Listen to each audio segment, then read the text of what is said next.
ವಿದ್ಯಾರ್ಥಿಗಳು ಇಂದಿನ ತರಗತಿಯಲ್ಲಿ 10ನೇ ತರಗತಿ ಸಮಾಜ ವಿಜ್ಞಾನ ವಿಷಯದ ರಾಜ್ಯಶಾಸ್ತ್ರ ವಿಭಾಗದಲ್ಲಿ ಬರುವಂತಹ ಅಧ್ಯಾಯ ಈ ಜಾಗತಿಕ ಸಂಸ್ಥೆಗಳು ಅಧ್ಯಾಯದ ಬಗ್ಗೆ ನಾವು ಇವತ್ತು ತಿಳಿದುಕೊಳ್ಳೋಣ ಆಯ್ತಾ.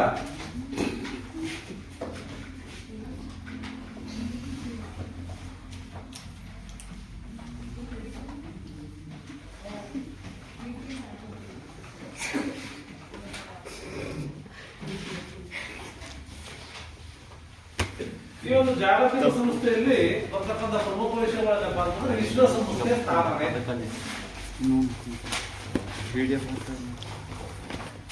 ಆಮೇಲೆ ವಿಶ್ವಸಂಸ್ಥೆ ಅಂಗಸಂಸ್ಥೆಗಳು ಮತ್ತು ವಿಶ್ವಸಂಸ್ಥೆ ಆಶ್ರಯ ವಿವಿಧ ಅಂಗಸಂಸ್ಥೆಗಳು ಮತ್ತು ವಿಶ್ವಸಂಸ್ಥೆ ಉದ್ದೇಶಗಳೇನು, ಯಾವ ಉದ್ದೇಶಕ್ಕೋಸ್ಕರ ವಿಶ್ವಸಂಸ್ಥೆ ಸ್ಥಾಪನೆ ಆಯಿತು ಆಯ್ತಾ. ಆಮೇಲೆ ವಿಶ್ವಸಂಸ್ಥೆಯ ಸಾಧನೆ ಏನ್ ಮಾಡಿದ್ದೆ, ಪ್ರಾದೇಶಿಕ ಸಹಕಾರ ಅಂತೇಳಿ ಬರುತ್ತೆ. ಇವೆಲ್ಲ ಈ ಒಂದು ಅಧ್ಯಾಯದಲ್ಲಿ ಬರ್ತಕ್ಕಂಥ ಪ್ರಮುಖ ಅಂಶಗಳು. ಅದರಲ್ಲಿ ಮೊದಲನೇದಾಗಿ ವಿಶ್ವಸಂಸ್ಥೆ.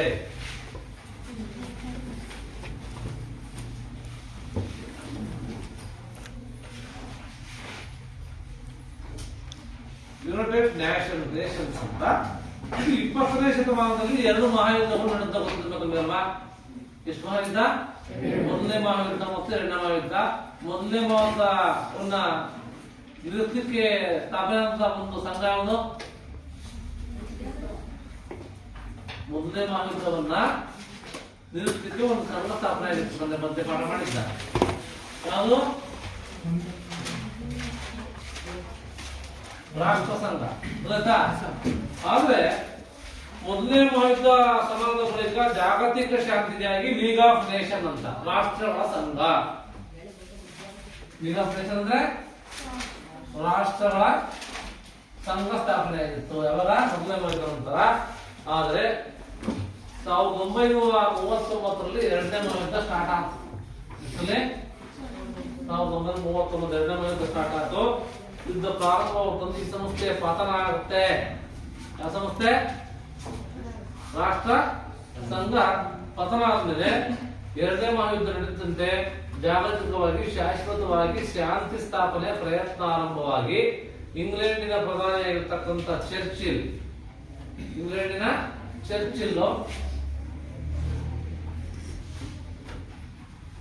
ಆಮೇಲೆ ಅಮೆರಿಕದ ಸ್ಟಾಲಿನ್,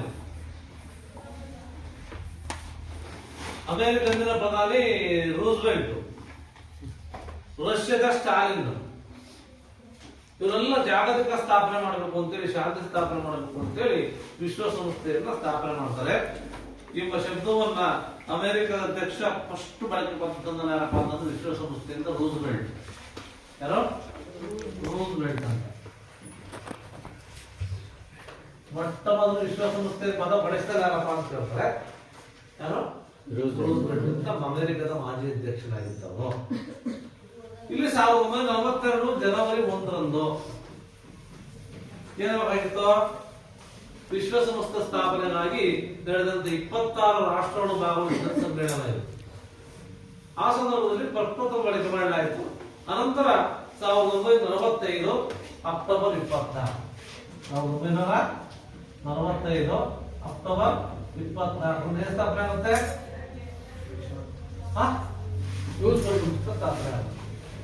1945 ಅಕ್ಟೋಬರ್ 24. ಇದೀಗ ಸುಮಾರು 193 ರಾಷ್ಟ್ರಗಳು ಸದಸ್ಯತ್ವವನ್ನು ಹೊಂದಿದ್ದಾರೆ. ವಿಶ್ವಸಂಸ್ಥೆ ಸದಸ್ಯತ್ವ ಹೊಂದಿರತಕ್ಕಂಥ ರಾಷ್ಟ್ರಗಳು ಎಷ್ಟು? 193 ಸದಸ್ಯತ್ವ ಹೊಂದಿದ್ದಾರೆ. ಇದರ ಕೇಂದ್ರ ಕಚೇರಿ ಅಮೆರಿಕದ ನ್ಯೂಯಾರ್ಕ್ ನಗರದಲ್ಲಿದೆ. ಅಮೆರಿಕದ ನ್ಯೂಯಾರ್ಕ್ ನಗರದಲ್ಲಿದ್ದು ಇದು ಎಲ್ಲಾ ಶಾಂತಿಪ್ರಿಯ ರಾಷ್ಟ್ರಗಳಿಗೆ ಸದಸ್ಯತ್ವ ಹೊಂದಲಿಕ್ಕೆ ಮುಕ್ತ ಅವಕಾಶವನ್ನು ಕೊಡುತ್ತೆ ವಿಶ್ವಸಂಸ್ಥೆ. ಯಾರು ಬೇಕಾದ್ರೂ ಮೆಂಬರ್ಶಿಪ್ ಆಗಬಹುದು. ಯಾಕಂದ್ರೆ ವಿಶ್ವಸಂಸ್ಥೆಯಲ್ಲಿ. ಹಾಗಾಗಿ ಭಾರತದ ವಿಶ್ವಸಂಸ್ಥೆಯ ಸಂಸ್ಥಾಪಕ ಸದಸ್ಯ ರಾಷ್ಟ್ರ ಯಾರು? ನಮ್ಮ ದೇಶವು ಸಹ ಸ್ಥಾಪನೆ ಮಾಡಿದ್ರಲ್ಲ, ಅವರು ಏನಾಗಿತ್ತು? ಈ ಒಂದು ಸದಸ್ಯ ರಾಷ್ಟ್ರವಾಗಿತ್ತು. ಹಾಗಾದ್ರೆ ವಿಶ್ವಸಂಸ್ಥೆ ಹುದ್ದೆ ಅದು ಯಾವ ಉದ್ದೇಶಕ್ಕೋಸ್ಕರ ಸ್ಥಾಪನೆ ಆಯಿತು ಅಂತ? ಯಾವುದು ವಿಶ್ವಸಂಸ್ಥೆ ಅಂದ್ರೆ ಇದು ಜಾಗತಿಕ ಸಂಸ್ಥೆಯ ಪ್ರಧಾನ ದಾಖಲೆ ಅಂತ ಹೇಳ್ತೀವಿ. ಇದರಲ್ಲಿ ಪ್ರಮುಖವಾಗಿ 19 ಹುದ್ದೆಗಳು, 111 ವಿಧಿಗಳು. 111 ವಿಧಿ, 19 ಅಧ್ಯಾಯಗೊಳ್ಳುತ್ತದೆ. ಇದು ನಾವು ವಿಶ್ವದ ಸಮುದಾಯವೆನಿಸಿದ ನಾವು ಅಂತ ಬರುತ್ತದೆ ವೇದ ವಾಕ್ಯ. ಯಾವ್ದು ವಿಶ್ವಸಂಸ್ಥೆ ವೇದ ವಾಕ್ಯ ಯಾವ್ದಪ್ಪ ಅಂತಂದ್ರೆ ವಿಶ್ವ ಸಮುದಾಯವೆನಿಸಿದ ನಾವು ಎಂಬ ವಾಕ್ಯದೊಂದಿಗೆ ನೀವು ನೆನಪಿಟ್ಕೋಬೇಕು. ಒಂದು ಮಾಸ ಕೇಳಬಹುದು. ಪ್ರಸ್ತಾವನೆಯನ್ನ ಪ್ರಾರಂಭವಾಗುತ್ತದೆ. ವಿಶ್ವಸಂಸ್ಥೆ ಪ್ರಸ್ತಾವನೆ ವಿಶ್ವದ ಜನ ಸಮುದಾಯವೆನಿಸಿದ ನಾವು ಅಂತ ಸ್ಟಾರ್ಟ್ ಆಗುತ್ತೆ. ಹಾಗಾದ್ರೆ ವಿಶ್ವಸಂಸ್ಥೆಯ ಉದ್ದೇಶ ಏನಂದ್ರೆ ಅಂತಾರಾಷ್ಟ್ರೀಯವಾಗಿ ಶಾಂತಿ ಮತ್ತು ಸುಭದ್ರತೆಯನ್ನು ಕಾಪಾಡುತ್ತೆ ಅಂತ. ನಮ್ಮ ವಿಶ್ವದ ಎಲ್ಲಾ ರಾಷ್ಟ್ರಗಳು ಇರಬೇಕು, ಶಾಂತಿ ಇರಬೇಕು, ಅದು ಸುಭದ್ರತೆ ಕಾಪಾಡುತ್ತೆ. ಮತ್ತು ರಾಷ್ಟ್ರಗಳ ಮಧ್ಯೆ ಪರಸ್ಪರ ಮೈತ್ರಿ. ನಮ್ಮ ದೇಶದ ನಮ್ಮ ದೇಶದ ನಾವು ಮೈತ್ರಿ ಗೊತ್ತಾ? ಕೆಲವು ಸಂಬಂಧಗಳು ಹೇಳಿದ್ದೆ ಪಾಠ ಯಾವ್ದು? ಯಾವ ದೇಶಕ್ಕೂ ನಮ್ಮ ಸಂಬಂಧ ಜಾಸ್ತಿ ನಡೀಲಿ.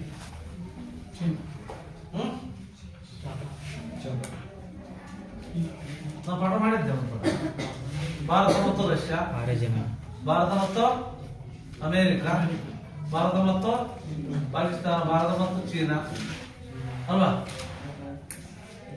ಮೊದಲು ಮಾಡಿದ್ದೀನಿ. ಅನ್ಯ ರಾಷ್ಟ್ರಗಳೊಂದಿಗೆ ಭಾರತ ಸಂಬಂಧ ಅಂತ ಭಾಗ ಮೊದಲು ಮಾಡಿದ್ರು. ಅದಾಯ್ತಾ? ಆವಾಗ ಏನಪ್ಪಾ ಅಂತಂದ್ರೆ ಈ ಮಾನವನ ಮೂಲಭೂತ ಹಕ್ಕುಗಳ ಬಗ್ಗೆ ನಂಬಿಕೆಯನ್ನು ಹೆಚ್ಚು ಮಾಡ್ತಕ್ಕಂಥದ್ದು. ಮಾನವನ ಮೂಲಭೂತ ಹಕ್ಕುಗಳ ಬಗ್ಗೆ ಹೆಚ್ಚು ಏನ್ ಮಾಡ್ತಾರೆ, ನಂಬೋದು. ಅದ್ರ ಮೂಲಭೂತ ಹಕ್ಕುಗಳು ಯಾವುದು? ವಿದ್ಯಾರ್ಥಿ ಮೂಲಭೂತ ಹಕ್ಕುಗಳು.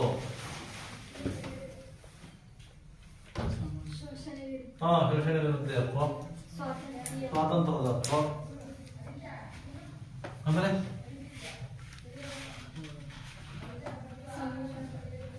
ಸಮಾನತೆ ಹಕ್ಕು, ಆಮೇಲೆ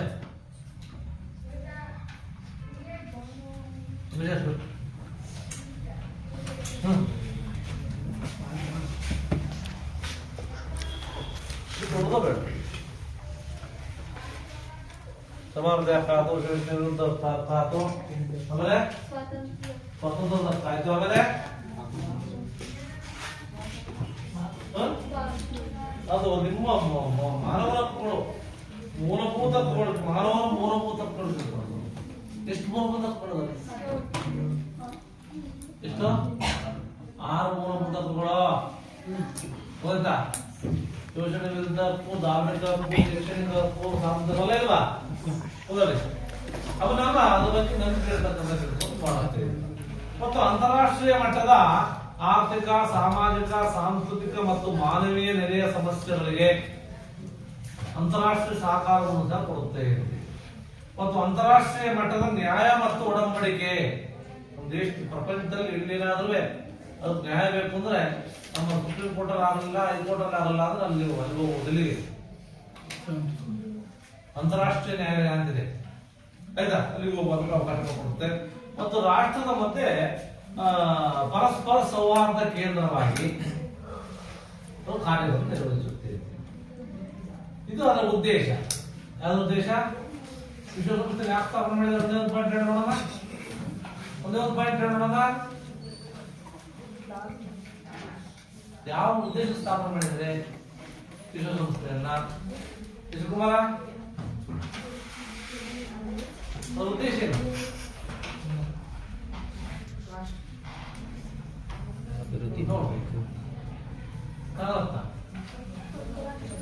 ಶಾಂತಿ ಮತ್ತೆ ಸುಭದ್ರತೆ ಕಾಪಾಡಲಿಕ್ಕೆ. ಆಮೇಲೆ ವಿಶ್ವಸಂಸ್ಥೆಯ ಅಂಗಸಂಸ್ಥೆಗಳು ಯಾವುವು? ವಿಶ್ವಸಂಸ್ಥೆಯ ಅಂಗಸಂಸ್ಥೆಗಳು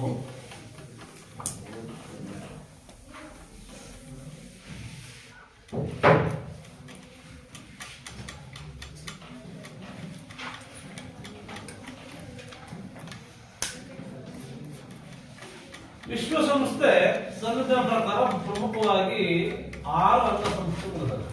ಎಷ್ಟು? 6. ಅದರಲ್ಲಿ ಒಂದನೇದು ಸಾಮಾನ್ಯ ಸಭೆ.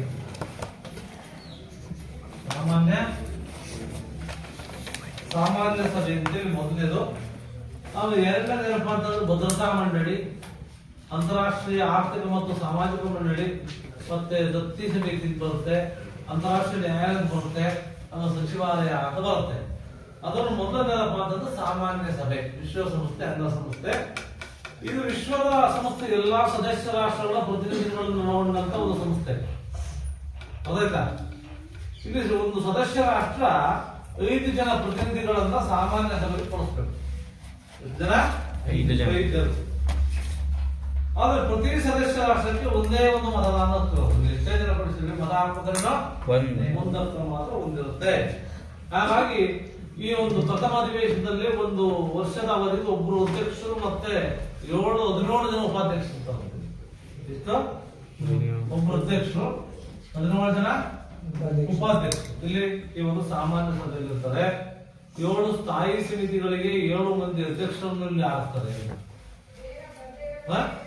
ಸಾಮಾನ್ಯವಾಗಿ ಸೆಪ್ಟೆಂಬರ್ ತಿಂಗಳಲ್ಲಿ ಆರಂಭಗೊಂಡು ಡಿಸೆಂಬರ್ ಮಧ್ಯದವರೆಗೂ ಏನಪ್ಪಾ ಅಂದ್ರೆ ಈ ಒಂದು ಸಾಮಾನ್ಯ ಸಭೆ ಅಧಿವೇಶನ ಇಲ್ಲಿ ನಡೆಯುತ್ತೆ.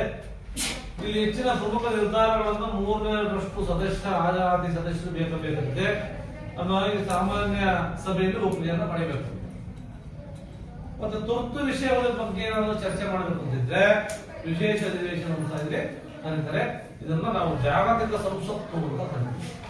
ಸಾಮಾನ್ಯ ಸಭೆಯಲ್ಲಿ ಏನು ಕರಿತೀವಿ? ಜಾಗತಿಕ ಸಂಸತ್ತು. ಅದಾಯ್ತಾ? ಜಾಗತಿಕ ಸಂಸತ್ತು ಯಾವುದು? ಸಾಮಾನ್ಯ ಸಭೆ. ನೆಕ್ಸ್ಟ್ ಭದ್ರತಾ ಮಂಡಳಿ, ಎರಡನೇದು.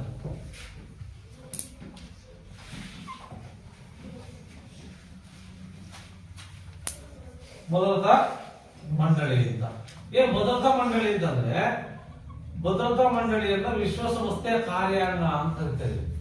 1% ಹೇಳಿದ್ವಿ.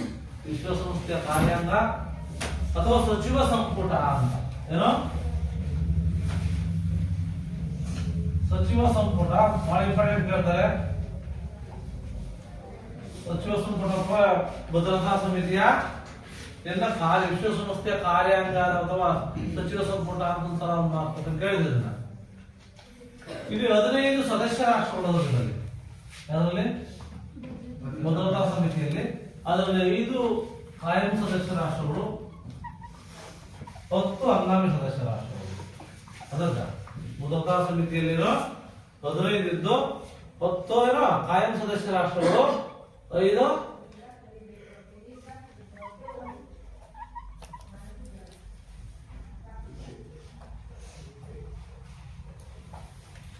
ಹಂಗಾಮಿ 5 ಹಂಗಾಮಿ ಸದಸ್ಯ ರಾಷ್ಟ್ರಗಳು.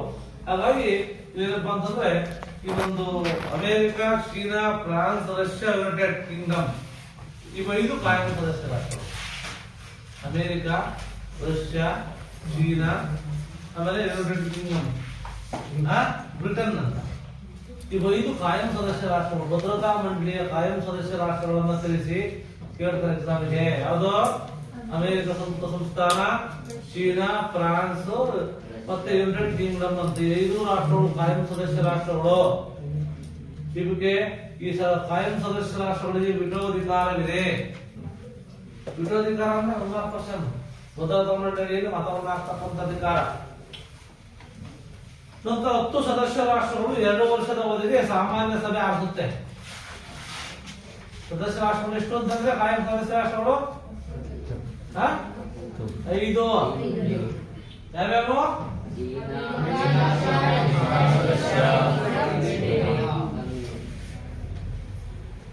ಇಲ್ಲಿ ಈ ರಾಷ್ಟ್ರಗಳು ಪ್ರಪಂಚದ ವಿವಿಧ ಭೌಗೋಳಿಕ ಪ್ರದೇಶಗಳಿಂದ ಪ್ರತಿನಿಧಿಸುತ್ತವೆ. ಗೊತ್ತಾಯ್ತಾ? ಪ್ರತಿ ಸದಸ್ಯ ರಾಷ್ಟ್ರಕ್ಕೂ 1 ಮತವನ್ನು ಚಲಾವಣೆ ಮಾಡಲಿಕ್ಕೆ ಅವಕಾಶ ಇದೆ. ಹಾಗಾಗಿ ಜಾಗತಿಕ ಸಮಸ್ಯೆಗಳಿಗೆ ಶಾಂತಿಯುತ ಪರಿಹಾರಕ್ಕಾಗಿ ಭದ್ರತಾ ಸಮಿತಿ ಪ್ರಯತ್ನ ಮಾಡ್ತಾ ಇದ್ದು ವಿಶ್ವಸಂಸ್ಥೆಯ ಶಾಂತಿ ಪಾಲನಾ ಪಡೆಯನ್ನ ಅಂತಾರಾಷ್ಟ್ರೀಯ ಶಾಂತಿ ಸುವ್ಯವಸ್ಥೆ ನಿರ್ವಹಿಸುತ್ತೆ. ಅಂತಾರಾಷ್ಟ್ರೀಯ ನ್ಯಾಯ ಇದು ಮೇನ್ ಬಹಳ ಇಂಪಾರ್ಟೆಂಟ್. ಅಂತಾರಾಷ್ಟ್ರೀಯ ನ್ಯಾಯಾಲಯದ ನ್ಯಾಯಾಧೀಶರನ್ನ ನೇಮಕ ಮಾಡೋದು ಯಾರು ಅಂತಂದ್ರೆ 1% ಭದ್ರತಾ ಸಮಿತಿ. ಅಂತಾರಾಷ್ಟ್ರೀಯ ನ್ಯಾಯಾಲಯದ ನ್ಯಾಯಾಧೀಶರನ್ನ ನೇಮಕ ಮಾಡೋದು ಯಾರು? ಭದ್ರತಾ ಸಮಿತಿ 1% ಹಾಗೂ ಇದು ಈ ಒಂದು ವಿಶ್ವಸಂಸ್ಥೆ ಮಹಾಪ್ರಧಾನ ಕಾರ್ಯದರ್ಶಿ ಹುದ್ದೆಗೆ ಉಮೇದುವಾರಿಕೆಯನ್ನು ಸಹ ತೋರಿಸುತ್ತೇವೆ.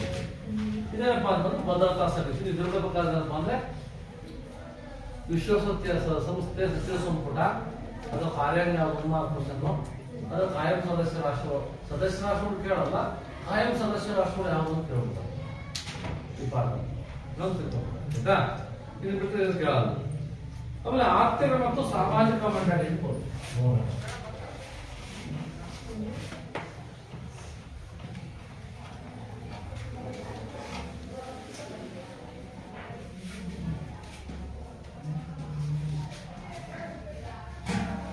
ಆರ್ಥಿಕ ಮತ್ತು ಸಾಮಾಜಿಕ ಮಂಡಳಿ ಅಂತಂದ್ರೆ ಈ ಒಂದು ಸಮಿತಿಯಲ್ಲಿ 56 ಸದಸ್ಯ ರಾಷ್ಟ್ರಗಳು ಇದಾವೆ. ಎಷ್ಟು? 54 ಸದಸ್ಯ ರಾಷ್ಟ್ರಗಳು.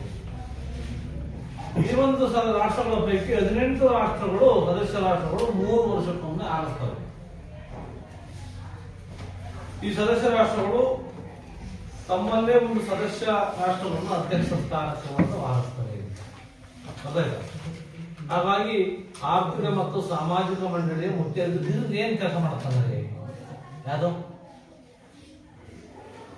ಆರ್ಥಿಕ ಮತ್ತು ಸಾಮಾಜಿಕ ಸಮಿತಿ ಏನ್ ಕೆಲಸ ಮಾಡುತ್ತಪ್ಪ ಅಂದ್ರೆ ಅಂತಾರಾಷ್ಟ್ರೀಯ ವಲಯಕ್ಕೆ ಸಂಬಂಧಪಟ್ಟಂತೆ ಆರ್ಥಿಕ, ಸಾಮಾಜಿಕ, ಸಾಂಸ್ಕೃತಿಕ, ಶೈಕ್ಷಣಿಕ, ಆರೋಗ್ಯ ಇನ್ನಿತರ ವಿಷಯಗಳ ಸಂಬಂಧಪಟ್ಟಂತೆ ಅಧ್ಯಯನ ಮಾಡಿ ವರದಿಯನ್ನು ಸಲ್ಲಿಸುತ್ತೆ.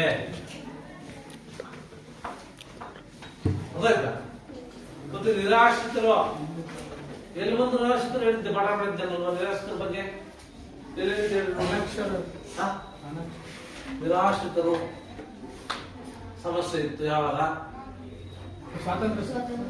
ಸ್ವತಂತ್ರೋತ್ತರ ಸ್ವತಂತ್ರ ಬಂದ್ಕೊಂಡ ಏನಿತ್ತು?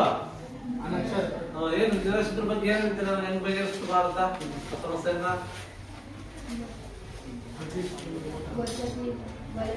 ವಸತಿ ಕೊಟ್ಟರು. ಎಲ್ಲಿ ಎಲ್ಲೆಲ್ಲಿ ಹೋದ್ರು? ಭಾರತದಿಂದ ಪಾಕಿಸ್ತಾನ ಸ್ವಲ್ಪ ಜನ ಹೋದ್ರು, ಅಲ್ಲಿಂದ ನಮ್ಮ ದೇಶಕ್ಕೆ ಬಂದ್ರು. ಆ ಟೈಮಲ್ಲಿ ಅವ್ರಿಗೆ ಏನ್ ಕೊಡ್ಬೇಕಾಗಿತ್ತು? ನಿರಾಶ್ರಿತರ ಸಮಸ್ಯೆಯನ್ನ. ಹಂಗಿದ್ರೆ ಆ ಒಂದು ಆಮೇಲೆ ಈ ಒಂದು ಮಹಿಳೆಯರ ಸ್ಥಾನಮಾನ, ಮಹಿಳೆಯರ ಸ್ಥಾನಮಾನವನ್ನು ಉತ್ತಮಪಡಿಸಲಿಕ್ಕೆ ಸರ್ಕಾರ ಕೈಗೊಂಡ ಕಾರ್ಯಕ್ರಮಗಳು 100% ಬರುತ್ತೆ ಎಕ್ಸಾಮ್ ಅಂತ ಹೇಳಿದ ನಾನು. 3-4% ಮಹಿಳೆಯರ ಸ್ಥಾನಮಾನವನ್ನು ಉತ್ತಮಪಡಿಸಲಿಕ್ಕೆ ಸರ್ಕಾರ ಕೈಗೊಂಡಿರ್ತಕ್ಕಂಥ ಕ್ರಮಗಳು ಬೇಕಾದಷ್ಟು ಅಲ್ಲ. ಏನ್ ಹೇಳ್ತಿರೋಣ? ಬಾಲ್ಯ ವಿವಾಹ, ವರದಕ್ಷಿಣೆ ನಿಷೇಧ ಕಾಯ್ದೆ ಬಹಳ ಈಸಿ ಕ್ವಶನ್ ಅದು. ಮತ್ತು ಮಹಿಳೆಯರ ಸ್ಥಾನಮಾನ, ಆಮೇಲೆ ವಸತಿ ಸಮಸ್ಯೆ, ಈ ಹಲವಾರು ವಿಚಾರಗಳ ಈ ಒಂದು ಮಂಡಳಿ ವ್ಯವಸ್ಥೆಗೆ ಬರ್ತಾರೆ. ಮತ್ತೆ ಮಾನವ ಹಕ್ಕುಗಳು, ಮೂಲಭೂತ ಹಕ್ಕುಗಳ ಬಗ್ಗೆ ಈ ಒಂದು ಮಂಡಳಿ ಶಿಫಾರಸು ಮಾಡುತ್ತೆ. ಆಮೇಲೆ ಮಾನವ ಸಂಪನ್ಮೂಲ, ಸಂಸ್ಕೃತಿ, ಶಿಕ್ಷಣ ಮುಂತಾದ ವಿಷಯಗಳ ಬಗ್ಗೆ ಅಂತಾರಾಷ್ಟ್ರೀಯ ಸಮ್ಮೇಳನವನ್ನು ಸಂಘಟನೆ ಮಾಡುತ್ತೆ. ಅದಾಯ್ತಾ? ಮತ್ತೆ ವಿಶೇಷ ಪ್ರಾವೀಣ್ಯತೆ ಸಂಸ್ಥೆಗಳಾಗಿರ್ತಕ್ಕಂಥ ಅಂತಾರಾಷ್ಟ್ರೀಯ ಕಾರ್ಮಿಕ ಸಂಘ, ಇಂಟರ್ನ್ಯಾಷನಲ್ ಲೇಬರ್ ಆರ್ಗನೈಸೇಷನ್ ಅಂತ ಬರುತ್ತೆ, ILO ಅಂತ. ಇಂಟರ್ನ್ಯಾಷನಲ್ ಲೇಬರ್ ಆರ್ಗನೈಸೇಷನ್ ಆ ಸಂಘ. ಆಮೇಲೆ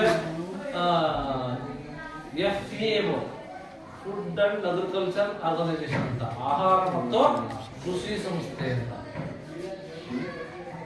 FAO. ಆಮೇಲೆ WHO, ವರ್ಲ್ಡ್ ಹೆಲ್ತ್ ಆರ್ಗನೈಸೇಷನ್ ಅಂತ. ಇದು ಪೇಪರ್ ನೋಡಿ ಕೊಟ್ಟಿದ್ದಾರೆ. ವಿಶ್ವ ಆರೋಗ್ಯ ಸಂಸ್ಥೆ ಹೇಳಿದೆ, ಚೀನಾದಲ್ಲಿ ಯಾವುದೇ ವೈರಸ್ ಇಲ್ಲ ಅಲ್ಲಿ ಅಂತೇಳಿ ಮಾಡಿದ್ದಾರೆ. WHO ಹೇಳಿದೆ. ಇವು ಮುಂತಾದ ಕಾರ್ಯಕ್ರಮ ಮಾಡ್ತಾರೆ. ಇದಾದ್ಮೇಲೆ ದತ್ತಿ ಸಮಿತಿ ಇದು ಬರುತ್ತೆ. ಇದು 4ನೇ ಅಂಗ.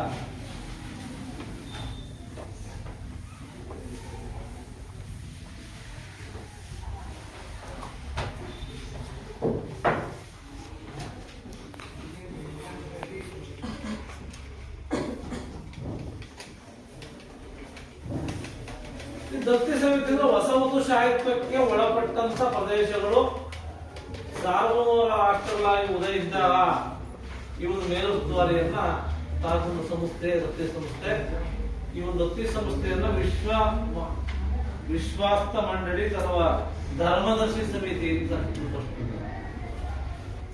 ಇದು ಒಟ್ಟು 11 ಪ್ರದೇಶಗಳು ದತ್ತಿ ಸಮಿತಿಗೆ ಆಡಳಿತಕ್ಕೆ ಒಳಪಟ್ಟಿದೆ. ಈ ಪ್ರದೇಶಗಳೆಲ್ಲ ಸ್ವತಂತ್ರಗೊಂಡು ಸ್ವಯಂ ಆಡಳಿತವನ್ನು ಸಾಧನೆ ಮಾಡುವ ನಂತರ ಈ ಒಂದು ಮೊದಲು ಸ್ವತಂತ್ರಗೊಂಡಂತ ಪ್ರದೇಶವೇ ಪಲಾವು ಗಣರಾಜ್ಯ ಅಂತೇಳಿ 1994ರಲ್ಲಿ ಇದಾಗಿತ್ತು. ನಂತರ ಈ ಭೂಪ್ರದೇಶ ಒಂದು ಪಲಾವ್ ಅಂತಕ್ಕಂಥ ಗಣರಾಜ್ಯ ಸಾರ್ವಭೌಮ ಗಣರಾಜ್ಯವಾಗಿ ಒದಗಿಸುವುದರೊಂದಿಗೆ ದತ್ತಿ ಸಮಿತಿ ತನ್ನ ಪ್ರಸ್ತುತ್ವವನ್ನು ಕಳೆದುಕೊಂಡು ಇದು ಯಾವ ಭೂಪ್ರದೇಶವೂ ಈ ಸಮಿತಿಗೆ ಆಡಳಿತ ಕೊಡಬೇಕಿಲ್ಲ. ಇದಾದ್ಮೇಲೆ ಎಷ್ಟು ಅಂತಾರಾಷ್ಟ್ರೀಯ ನ್ಯಾಯಾಲಯ ಅಂತಾರಾಷ್ಟ್ರೀಯ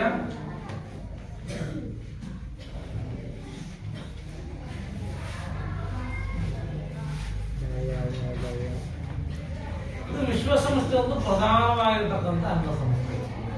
ಯಾವುದೋ ಅಂತಾರಾಷ್ಟ್ರೀಯ ನ್ಯಾಯಾಲಯ ವಿಶ್ವಸಂಸ್ಥೆಯ ಒಂದು ಪ್ರಧಾನ ಅಂಗಸಂಸ್ಥೆಯಾಗಿದ್ದು ಈ ಎಲ್ಲಾ ಸದಸ್ಯ ರಾಷ್ಟ್ರಗಳು ಈ ನ್ಯಾಯಾಲಯದ ಸನ್ನದ್ಧಿಗೆ ತಮ್ಮ ಸಹಮತವನ್ನು ನೀಡಲಿಕ್ಕೆ ಬೇಕು. ಈ ಒಂದು ವಿಶ್ವಸಂಸ್ಥೆಯಲ್ಲಿ 15 ಜನ ನ್ಯಾಯಾಧೀಶಿರ್ತಾರೆ. ಎಷ್ಟು ಜನ? 15 ಜನ ನ್ಯಾಯಾಧೀಶಿರ್ತಾರೆ. ಇವರ ಅಧಿಕಾರಾವಧಿ 9 ವರ್ಷಗಳು. ಅಧಿಕಾರಾವಧಿ 9 ವರ್ಷ. ಅವ್ರು ಮತ್ತೆ ಮರು ಆಯ್ಕೆ ಆದ್ರೂ ಆಗ್ಬೋದು. ಇದು ನೆದರ್ಲ್ಯಾಂಡಿನ ಹೇಗ್ ನಗರದಲ್ಲಿದೆ ಅಂತ ಕೇಳ್ತಾರೆ. ಅಂತಾರಾಷ್ಟ್ರೀಯ ನ್ಯಾಯಾಲಯ ನೆದರ್ಲ್ಯಾಂಡಿನ ಹೇಗ್ ನಗರದಲ್ಲಿದೆ ಅಂತಾರಾಷ್ಟ್ರೀಯ ನ್ಯಾಯಾಲಯ. ಇಂಟರ್ನ್ಯಾಷನಲ್ ಕೋರ್ಟ್ ಗೊತ್ತದ ಎಲ್ಲಿ? ನೆದರ್ಲ್ಯಾಂಡಿನ ಹೇಗೆ ಕೇಂದ್ರ ಕಚೇರಿ. ಈ ನ್ಯಾಯದ ಅಧ್ಯಕ್ಷ ಮತ್ತು ಉಪಾಧ್ಯಕ್ಷರನ್ನು 3 ವರ್ಷಗಳ ಅವಧಿಗೆ ನೇಮಕ ಮಾಡ್ತಾರೆ. ಈ ನ್ಯಾಯಾಧೀಶರೇ ಅವರನ್ನು ಆರಿಸ್ತಾರೆ ಅಂತ. ಈ ಅಂತಾರಾಷ್ಟ್ರೀಯ ನ್ಯಾಯಾಲಯದ ನ್ಯಾಯಾಧೀಶರು ಬಹುಮತದ ಆಧಾರದ ಮೇಲೆ ಕೆಲವು ನಿರ್ಣಯಗಳನ್ನು ಕೈಗೊಳ್ತಾರೆ ಅಂತ. ನ್ಯಾಯ ತೀರ್ಪುಗಳ ಜೊತೆಗೆ ಕಾನೂನು ವಿಚಾರದಲ್ಲಿ ಕೆಲವು ಯೋಗ್ಯವಾಗಿರತಕ್ಕಂಥ ಸಲಹೆಗಳನ್ನು ಕೊಡುತ್ತೆ. ನೈತಿಕ ಹಾಗೂ ವೈಚಾರಿಕ ನೆಲೆಗಟ್ಟಿನ ಮೇಲೆ ಈ ನ್ಯಾಯಾಲಯ ನಿರ್ಣಯಗಳ ಮಹತ್ವವನ್ನು ಹೊಂದಿದೆ ಅಂತ. ಯಾಕಪ್ಪ ಅಂದ್ರೆ ನ್ಯಾಯ ತೀರ್ಪುಗಳು ಕಡ್ಡಾಯವಾಗಿ ಯಾವುದೇ ದೇಶಕ್ಕೂ ನಿರ್ವಹಿಸುತ್ತಿಲ್ಲ. ಎಲ್ಲ ಇತಿಮಿತಿಗಳ ಮಧ್ಯೆ ಅಂತಾರಾಷ್ಟ್ರೀಯ ಶಾಂತಿ ಮತ್ತು ಸುಭದ್ರತೆ.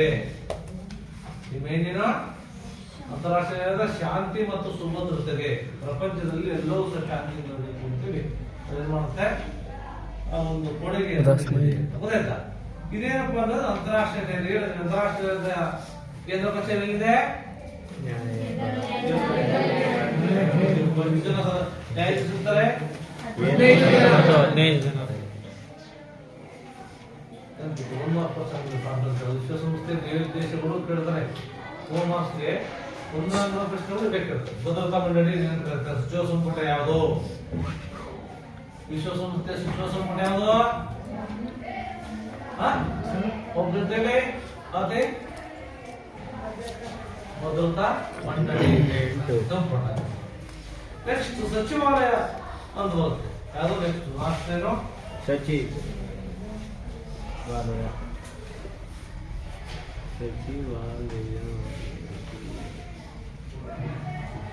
ಈ ಮಹಾ ಕಾರ್ಯದರ್ಶಿ ವಿಶ್ವಸಂಸ್ಥೆ ಸಿಬ್ಬಂದಿ ಅಂಗಸಂಸ್ಥೆಗೆ ಸಚಿವ ಸೇರಿದವರಾಗಿರ್ತಾರೆ.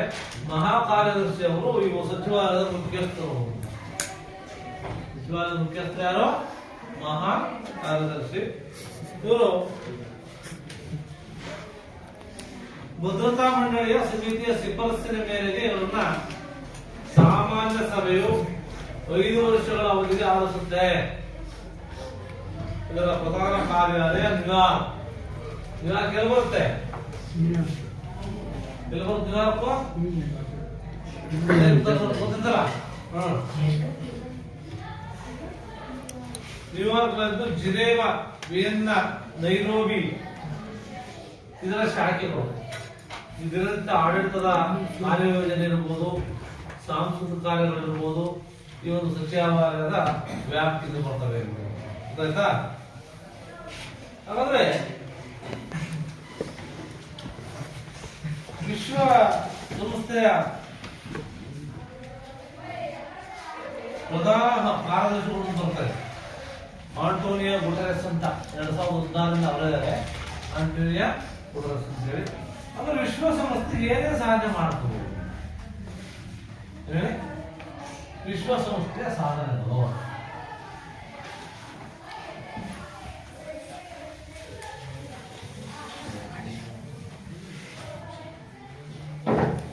ವಿಶ್ವಸಂಸ್ಥೆ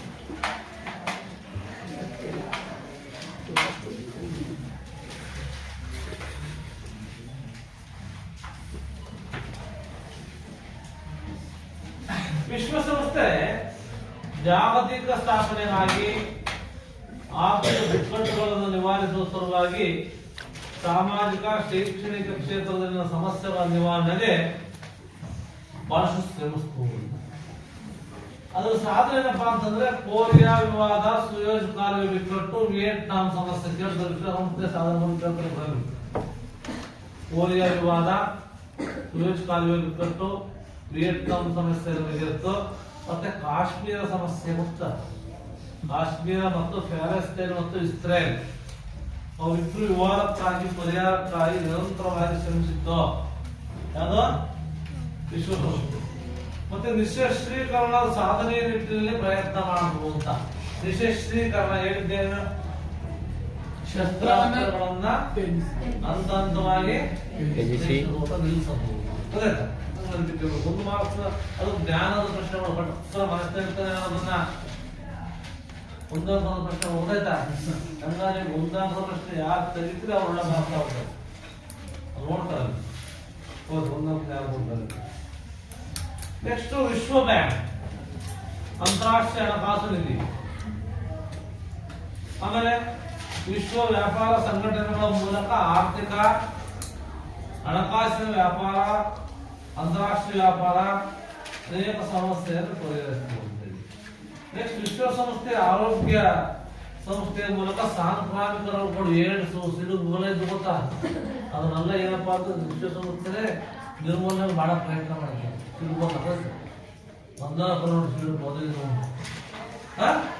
ಹೀಗೆ ಮಾನವನ ಹಕ್ಕುಗಳ ಸಾರ್ವತ್ರಿಕ ಘೋಷಣೆ ಮೂಲಕ ವಿಶ್ವಾದ್ಯಂತ ಮಾನವ ಹಕ್ಕುಗಳ ಪ್ರಯತ್ನಕ್ಕೆ ಕೈಯಾಗುತ್ತೆ. 1948 ಡಿಸೆಂಬರ್ 10 ಮಾನವ ಹಕ್ಕುಗಳ ಘೋಷಣೆ ಆದ ವರ್ಷ. ಒಂದು ಮಾರ್ಕ್ ಕೇಳ್ತಾರೆ. 1948 ಡಿಸೆಂಬರ್ 10 ಮಾನವ ಹಕ್ಕುಗಳ ಘೋಷಣೆ ಆಗಿದ್ದು. ಅದನ್ನ ಈ ಒಂದು ಘೋಷಣೆ ಮೂಲಕ ವಿಶ್ವಾದ್ಯಂತ ಮಾನವ ಹಕ್ಕುಗಳ ಜಾರಿಗೆ ಪ್ರಯತ್ನ ಮಾಡಿತು. ಮತ್ತು ವರ್ಣಭೇದ ನೀತಿ ಅದಾಯ್ತಾ? ಸಾಮ್ರಾಜ್ಯಶಾಹಿತ್ವ ಆಫ್ರಿಕಾದಲ್ಲಿ ವರ್ಣಭೇದ ನೀತಿ ಗೊತ್ತವ? ಕರಿಯರು ಮತ್ತು ಬಿಳಿಯರ ನಡುವೆ ಭೇದ ಭಾವ ಇತ್ತು ಅಂತೇಳಿ. ಆಮೇಲೆ ಜಾಗತಿಕ ತಾಪಮಾನದ ಹೆಚ್ಚಳದಿಂದಾಗಿ ದುಷ್ಪರಿಣಾಮವನ್ನು ತಡೆಯಲಿಕ್ಕೆ ಸಂಸ್ಥೆ ಮಾಡಿದೆ, ಪ್ರಯತ್ನ ಮಾಡ್ತೀವಿ ಅಂತ. ಹೀಗೆ ವಿಶ್ವಸಂಸ್ಥೆ ಅದರ ಅಂಗಸಂಸ್ಥೆ. ಅದರ ಪ್ರಮುಖವಾಗಿ ಬರ್ತಕ್ಕಂಥ ಏನಪ್ಪ ಅಂದ್ರೆ ಕೇಳ್ತೀವಿ, ವಿಶ್ವಸಂಸ್ಥೆ ಯಾವ ಸ್ಥಾಪನೆ ಆಗಬಹುದು ಅಂತ. ಕೀರ್ತನ, ವಿಶ್ವಸಂಸ್ಥೆ ಯಾವ ಸ್ಥಾಪನೆ ಆಗಬಹುದು? 1945 ಅಕ್ಟೋಬರ್ 24 ಸ್ಥಾಪನೆ ಆಗುತ್ತೆ ಅಂತ.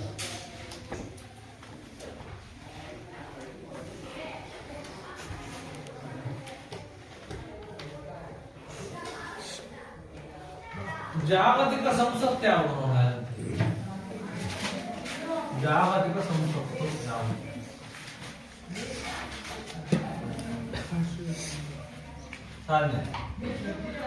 ಜಾಗತಿಕ ಸಂಸತ್ತು ಯಾವುದು? ಸಾಮಾನ್ಯ ಸಭೆಯನ್ನ ಜಾಗತಿಕ ಸಂಸತ್ತು ಅಂತ ಕರೀತೀವಿ. ಸಚಿವ ಸಂಪುಟ ಯಾವುದು? ವಿಶ್ವಸಂಸ್ಥೆ ಸಚಿವ ಸಂಪುಟ. ಭದ್ರತಾ ಮಂಡಳಿ ಅಂತ ಕರೀತೀವಿ. ಆಮೇಲೆ